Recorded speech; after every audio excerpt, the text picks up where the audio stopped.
Once again, mayong buntag sa tanan. Nadumduman ninyo ang kanta nato during sa offering. It is a powerful message nga ihatag diya nato nga mamati o mutuo sa kamatuuran. Amin bataana. That will lead us to a prosperous life sa atong tagsatag sa kinabuhi. We all know that the Word of God is applicable sa tanan nga sitwasyon or setting sa atong kinabuhi. The Word of God or the principle of God from His Word crosses every culture. Daghan mga kultura nga mabungkag niini tungod sa pulong sa Ginoo. Daghang kaitang mga pamahiin nga wala gyud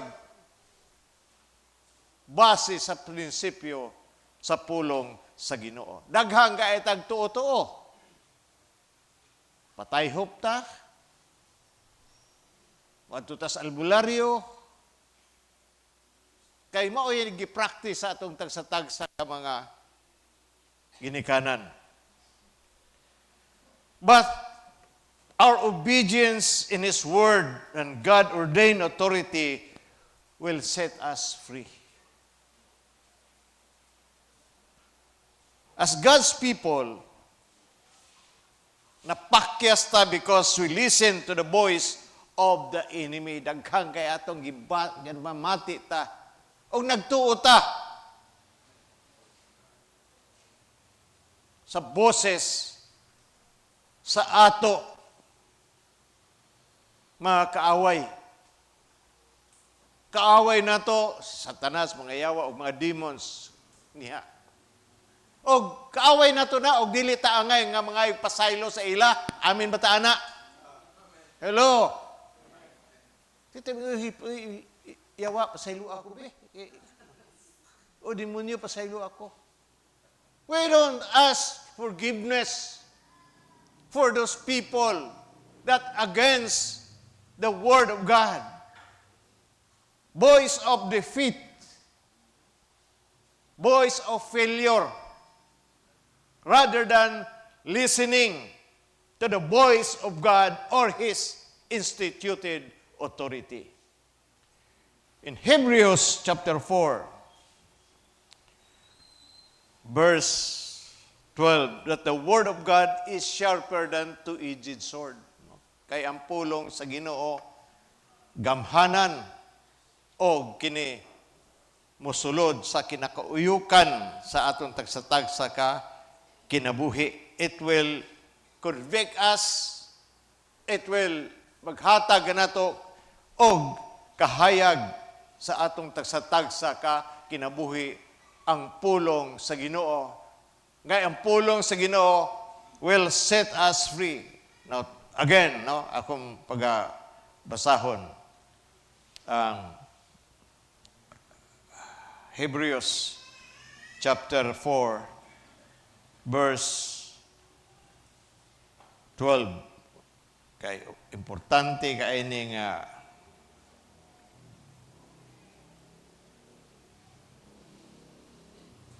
itong pagkabasahon. Kay ang pulong sa Dios buhi og maabtik nga mas hait pa kaysa bisan unsang espada nga duhay suwab. Mudulot kini hangtod sa kinahanglan sa kalag og sa espiritu, hangtod sa dapit diin nagabot ang lutahan o kauyukan nga nag-usisa kini sa tinguha o gunahuna sa kasing-kasing sa tao. Sometimes ang atong pagkapakyas, problema, we escape this kind of problems in our lives. Nga maglisod na galing ta, that life sometimes seems difficult, nga parihata kang Jonah. Jonah was swallowed by the large fish. Pariha gihapon nato. The fish, ang isda nga parehas kang Jonah represent problems, situation, poverty, and sicknesses. No wonder daghang kay mga batanon karon, young people today, engaged in drugs, early marriages, sayo kayo nga buros, nga naman, dili mamati. Why? Because they were not submitted to God's instituted authority and God. In other words, mga gahi og ulo. Ang niyong tapad, dili ka gahig ulo. Now, in Romans chapter 13,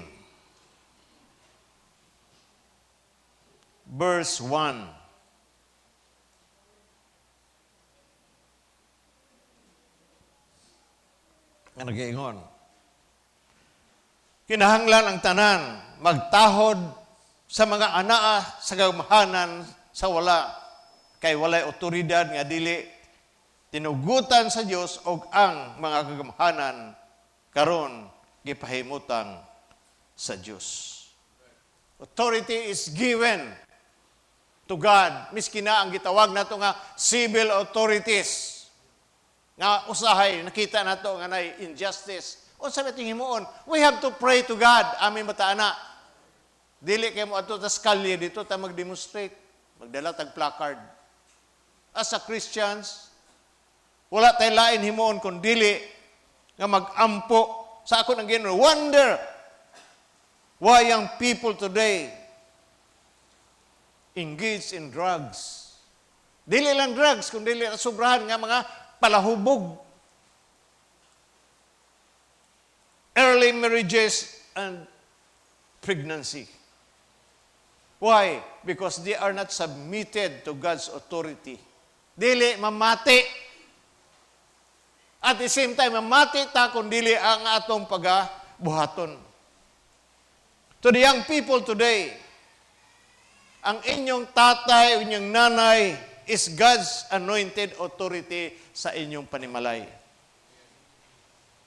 Dapat ang mga young people makita ang otoridad gikan sa inyong amahan, padulong sa inyo. In Colossians chapter 3 verse 20, children, obey your parents in all things, for this is will and pleasing to the Lord. Amen batana. Dili ta magbagot-bot. Mo maning kuan karon sa mga young people. Kay mo ingon dayon amo maning right, amo ning katungod. Agod na himpawak sa kadautan kay dili mamati sa ilang tagsa-tagsa kaginikanan. Same with us, bisag asa ta padulong. Nga kinahanglan ay pagpamati. Now, atong tan-awon ang kinabuhi ni Jonah. Si Jonah gisugo sa Ginoo mo adto sa usa ka lugar aron pagsangyaw. Pero unsay gihimo ni Jonah?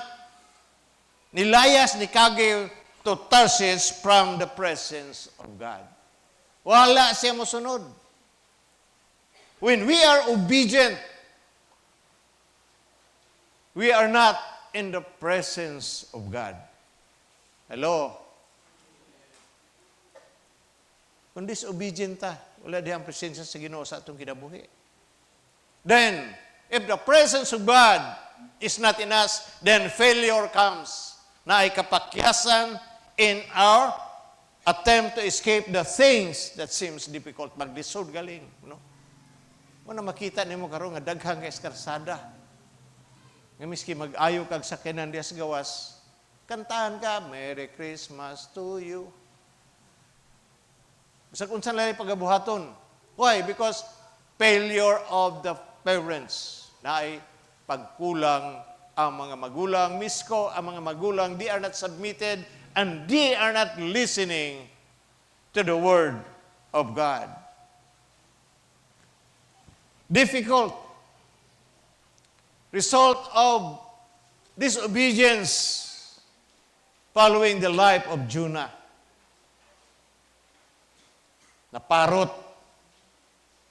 The effect of disobedience for not listening to God and His instituted authority, even the innocent will be harmed, it affects other people. Mo ni atong timan-an. Nga sa dili nato pagsunod kitang mga magulang pod, na ay makita nato nga naay apekto kini sa atong tagsa-tagsa ka kinabuhi. Now, number one nga gusto sa Ginoo nga mamati ta o musunod. The question today is, how is your commitment to God and to His leaders of the church? Number one, ang gusto sa Ginoo sa atong pagkumitar, aming bataana. We are committed to the church and the ministries that God has given to us. Amin bataana. Pagsunod, pagkumitar. I think we have to submit ourselves even during Sunday to receive the body and blood of Christ nga makahatag ka nato og kaayuhan sa atong tagsa-tagsa ka kinabuhi. Amin bataana. In Hosea chapter 4 verse 6, people perish for lack of knowledge. We fail because we did not seek His direction.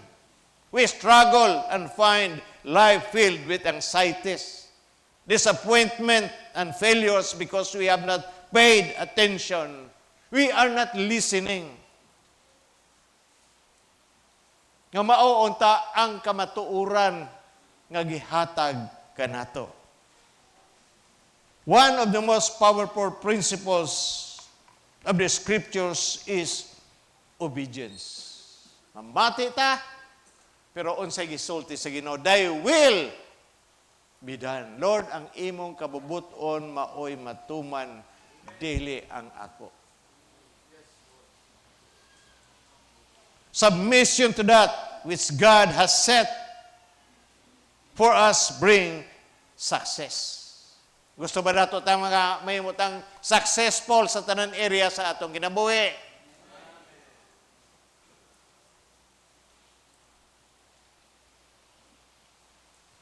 Muna exultin ako karong kabuntagon nga importante.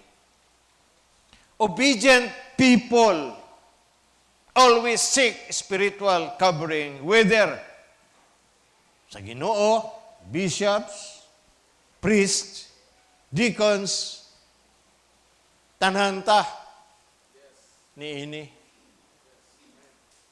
Spiritual covering ang gikinahanglan nato. Usahay magbuot mangyud ta. Ang truth na sa scripture.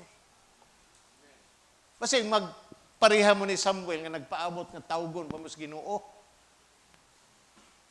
Bujik, bujik. Unsa man Lord? Wala mo tawag. Adto na sad, bujik, bujik. Basing naghuwat ka na, Jek, ha? But kung dili na ito madungog ang tingog, okay, usahay deceptive ba na, go to the Word of God. Amin ba na? Ito tas pulong, which is the final authority. Kaya po ni mga babae, nakadungog nga, oy, uyaban na. Kaya po lalaki, panguyab na. Miski wala pa ipalit sa bugas, panguyab na. May palit sardinas, manguyab na. Pag-eskwila mo, amin bata na. Pero usahay ang pag-eskwila ninyo, murag mulabaw sa gihatag nga pribilehiyo sa Ginoo sa inyong kinabuhi. Usahay ang Domingo, gamito na sa kalibutan para dili ka makasimba. Mao gihapon sa daghang kayo pamaagi ang mga yawa. Kapati Domingo kwaon niya. Ug adto pa gyud nga Father, sorry kayo kay ang Domingo na mami buloton sa kuan. Amura gyapon kag nanghay kag pasaylo sa yawa ug sa demonyo ana. Don't ask forgiveness sa mga yawa o sa demonyo o sa mga tao nga gigamit sa demonyo sa mga prinsipyo nga wala sunda. Now, obedient people will always seek spiritual covering. Whether obispo, deacon, priest, dad, mommy, or student.